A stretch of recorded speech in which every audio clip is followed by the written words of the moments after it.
मैं आप लोगों को समझा रहा था कि कॉन्जुगेशन का जो अल्टीमेट रिजल्ट था, that is result of conjugation, वो क्या था? सीधी सी चीज थी कि जो आपका एफ पॉजिटिव बैक्टीरिया था जिसमें कि फर्टिलिटी फैक्टर था, यू कैन सी इसमें फर्टिलिटी फैक्टर है, और दूसरा जो बैक्टीरिया जिसमें फर्टिलिटी फैक्टर नहीं था, that is F negative. Conjugation tube की हेल्प से जो एफ पॉजिटिव था बैक्टीरिया, जिसका फर्टिलिटी फैक्टर जो था, उसने अपने फर्टिलिटी फैक्टर को ट्रांसफर कर दिया दूसरे बैक्टीरिया में। सो जो दूसरा बैक्टीरिया था एफ नेगेटिव, वो भी कैसा बन गया? F positive. So that is the end result, या the result of conjugation is that the F negative bacteria is converted into the F positive bacteria. Clear ये चीज?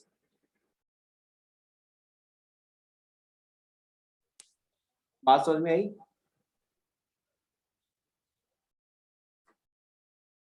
तो ये पॉइंट मैं यहाँ लिख दे रहा हूँ, ये चीज नीट में आई है और एम्स में भी आई है, इस चीज को आप याद रखिएगा। इसलिए मैंने कहा ये कंसेप्ट समझ में आ गया तो दैट्स ऑल, आप आसानी से आंसर दे देंगे।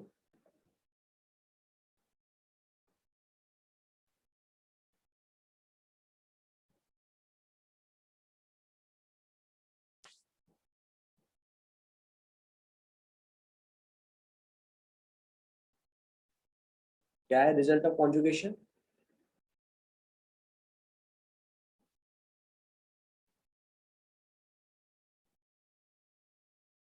F negative bacteria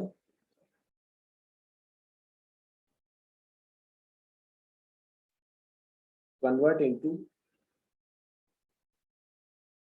F positive bacteria due to conjugation process। मतलब अब आपके इस बैक्टीरिया में भी फर्टिलिटी फैक्टर प्रेजेंट है। समझ में आई बच्चों ये चीज?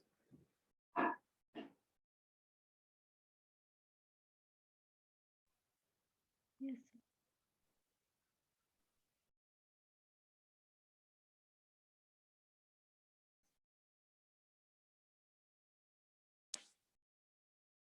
बताओ बेटा, इज इट क्लियर नाउ? आपको इसका रिजल्ट समझ में आ चुका है कॉन्जुगेशन प्रोसेस का? Yes, sir. मुस्कान बेटा, तुम्हें समझ में आ गया? Yes, sir. नूर बेटा, आपका नेटवर्क थोड़ा सा डाउन चल रहा है मुझे लग रहा है, क्योंकि बाकी बच्चों लाइक मुस्कान, चंदा, इनकी बात करें, इनका नेट नहीं जा रहा, ये कंटिन्यूअसली है क्लास में। सो बेटा, सबसे इंपॉर्टेंट चीज जो मुझे आपको बतानी थी, दैट इज ये पॉइंट कॉन्जुगेशन का बताना था।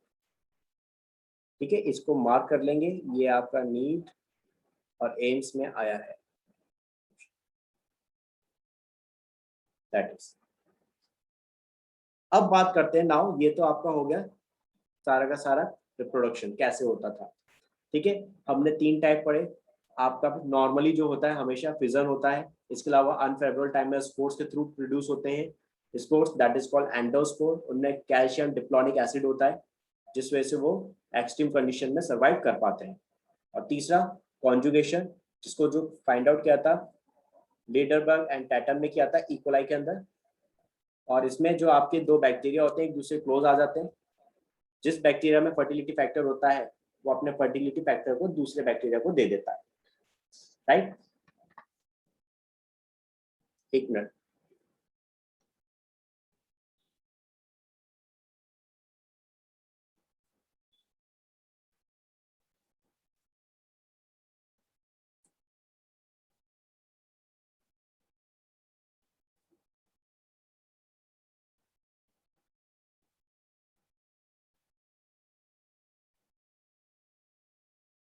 बेटा ये चीज मत करो क्लास के अंदर।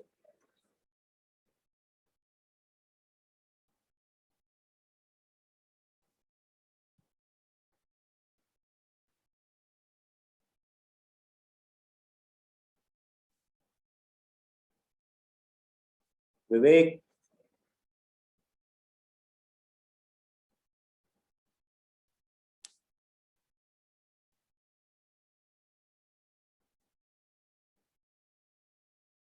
क्लास में पढ़ना है तो रहो, नहीं तो मैं क्लास में से आउट कर दूंगा अभी।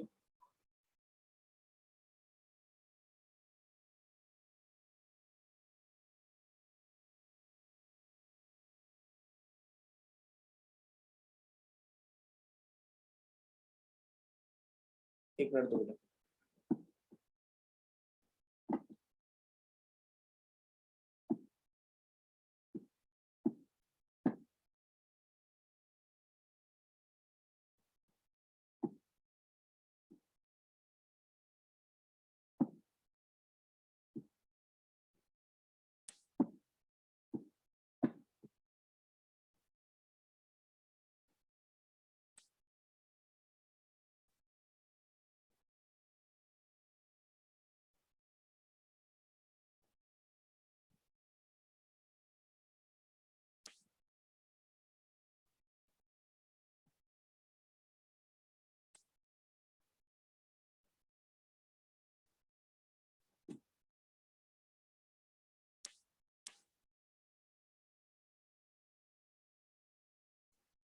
नाउ बेटा लास्ट जो टॉपिक आपको इसमें पढ़ना था दैट इज माइकोप्लाज्मा।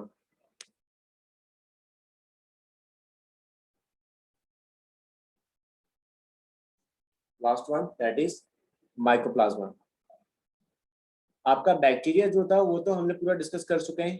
अब ये जो माइकोप्लाज्मा है इसके बारे में थोड़ा सा और समझ लेते हैं। आपका जो माइकोप्लाज्मा होता था that is also called PPLO. इसका नाम होता है that is pleuro pneumonia like organism.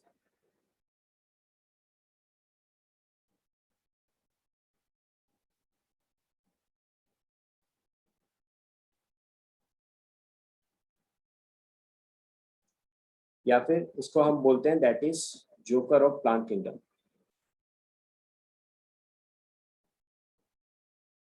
आप दोनों में से कोई भी नाम इसको बोल सकते हो। ये सबसे छोटा लिविंग सेल है। It is the smallest living cell. ये चीज सबसे इंपॉर्टेंट जो आपको ध्यान रखनी है that is smallest living cell. इससे छोटा वायरस होता है लेकिन वायरस को हम लोग लिविंग में कंसिडर नहीं करते। वायरस जो है that is comes between living and non living. तो इसलिए लिविंग में सबसे छोटी सेल कोई मानी जाती है तो वो आप माइक्रोप्लाज्मा को माना जाता है। नाउ इसको joker of the plant kingdom क्यों कहते हैं? बिकॉज इसमें सेल वॉल नहीं होती। इसकी सेल वॉल नहीं होती है सो दैट्स व्हाई इसकी जो शेप है वो चेंज होती रहती है। कोई एक स्टैंडर्ड शेप नहीं होती इसकी, ये अपनी शेप को चेंज करता रहता है। That's why they are called joker of plant kingdom. तो जोकर ऑफ प्लांट किंगडम क्यों कहा? Because they are pleomorphic.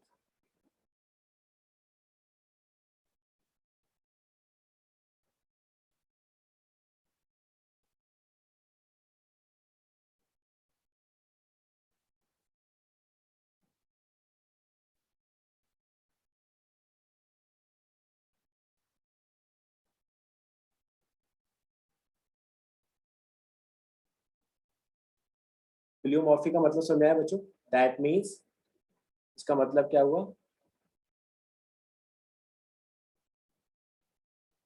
Do not have cell wall, so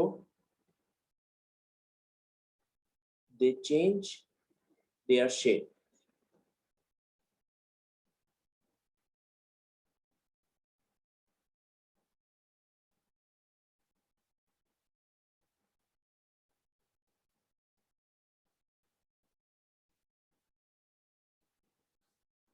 That is pleomorphic. तो आपको इसके दो तीन पॉइंट समझ में आए। माइक्रोप्लाज्मा सबसे पहले सबसे छोटा लिविंग सेल है, स्मॉलेस्ट लिविंग सेल है। इसका दूसरा नाम पीपीएलओ या that is joker of plant kingdom. Joker of plant kingdom को मार्क कर लेना क्योंकि ये चीज पूछी जाती है, ये क्वेश्चन आया है नीट में। Which one is known as your joker of plant kingdom? That is PPLO. ये नीट में आया है क्वेश्चन, दोनों ही क्वेश्चन आए हैं।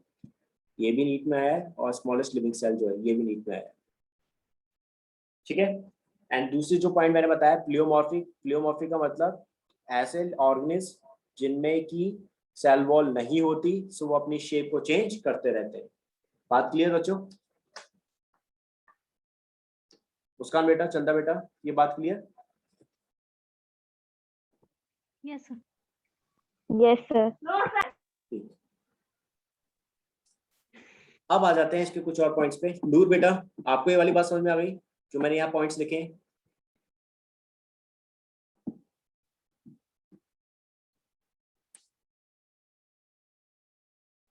नूर बेटा, आपको ये बात क्लियर है जो मैं पॉइंट्स यहाँ पे राइट डाउन करे हुए हैं?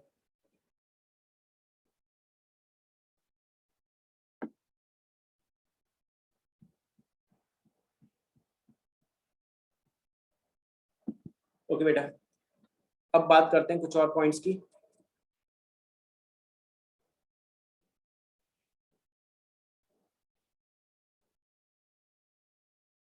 ये जो आपके माइक्रोप्लाज्मा होते थे, मैंने अभी बता दिया सेल वॉल तो इनमें है नहीं, cell that is cell wall absent है इनमें।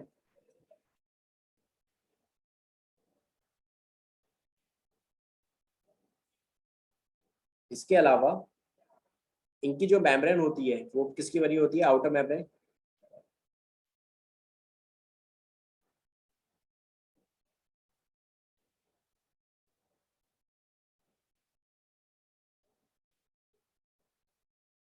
लिपोप्रोटीन की, लिपिड्स और प्रोटीन दोनों से मिलकर बनी होती है, दैट इज कॉल्ड लिपोप्रोटीन। ठीक, lipoprotein that means lipid plus protein. Next, ये पैथोजेनिक होते हैं, मीन्स डिजीज कॉज करते हैं।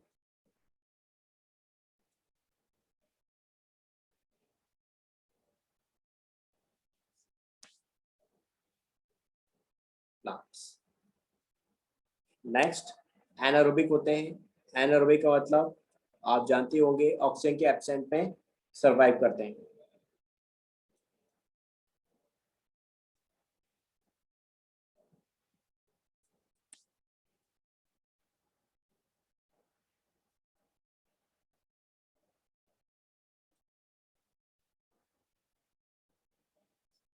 That is anaerobic. तो ये आपके बेटा कंप्लीट हो गए माइक्रोप्लाज्मा। ठीक है, एक अलग से एक्स्ट्रा पॉइंट और बता दे रहा हूं। माइक्रोप्लाज्मा को डिस्कवर किसने किया था? दैट इज डिस्कवर्ड बाय, अलग से ये पॉइंट,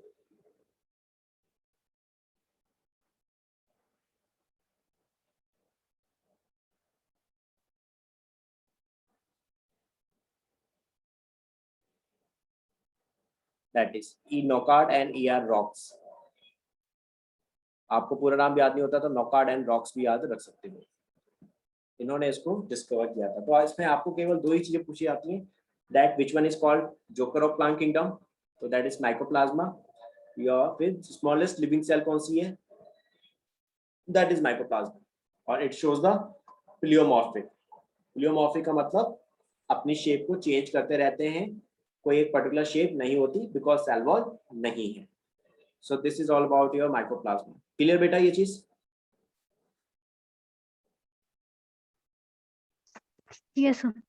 ठीक है, तो आज मैंने आपको मोनेरा पूरा कंप्लीट कर दिया। आज आपका मोनेरा कंप्लीट हो चुका है नाउ। ठीक है, अब हम लोग जो डिस्कस करेंगे, वी विल डिस्कस अबाउट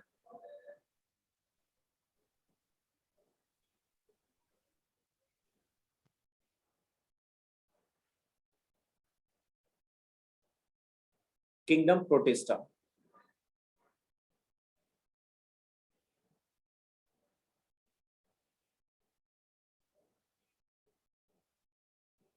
अब जो आपका टॉपिक नया किंगडम स्टार्ट होगा, दैट इज किंगडम प्रोटिस्टा। इसके बारे में हम लोग नेक्स्ट क्लास में समझेंगे। आज जो मैंने आपको समझाया था, ये चीज क्लियर हुई? मुझे आप पहले बता दीजिए बेटा। Is it? Yes, sir. Yes, sir. ठीक है, तो आप लोग आज मोनेरा के बारे में जो हम लोग पढ़ के गए, दैट इज सबसे पहले हेटरोट्रॉपिक्स थे। हेटरोट्रॉपिक्स में मेजोरिटी जो होती है वो डिकम्पोजर्स की होती है। कर्ड जो बनाता है वो लैक्टोबैसिलस बनाता है। देन इसके बाद एंटीबायोटिक्स जो होती है, पहली एंटीबायोटिक जो फाइंड आउट की थी अलेक्जेंडर फ्लेमिंग ने की थी। फंगस से ये एंटीबायोटिक मिली थी, दैट इज पेनिसिलियम नोटेटम, और उसका जो नाम था दैट इज पेनिसिलिन। इसके अलावा जो हमने नेक्स्ट चीज समझी आपकी, दैट इज कि जो आपके बैक्टीरिया होते हैं उनमें जो रिप्रोडक्शन होता है मोस्टली फिजन के थ्रू होता है, लेकिन इनमें एंडोस्पोर्स भी बनते हैं अनफेवरेबल टाइम में, जो कि कैल्शियम डिप्लोनिक एसिड के बने होते हैं। इनमें सेक्सुअल रिप्रोडक्शन जैसी प्रोसेस भी होती है, दैट इज कॉल्ड कॉन्जुगेशन, जिसका अल्टीमेट प्रोडक्ट, अल्टीमेट रिजल्ट जो होता है, जो एफ नेगेटिव बैक्टीरिया है वो भी एफ पॉजिटिव हो जाता है, क्योंकि उसमें भी फर्टिलिटी जो फैक्टर है दैट इज प्लाज्मिड वो आ जाता है। और इसके अलावा कुछ डिजीज के बारे में मैंने आपको समझा दिया था। बैक्टीरिया जो होते हैं पैथोजेनिक होते हैं, तो वो डिजीज भी कॉज करते हैं, उनके नाम आपको याद रखने, जैसे कॉलेरा, विब्रियो कॉलेरिया होगा।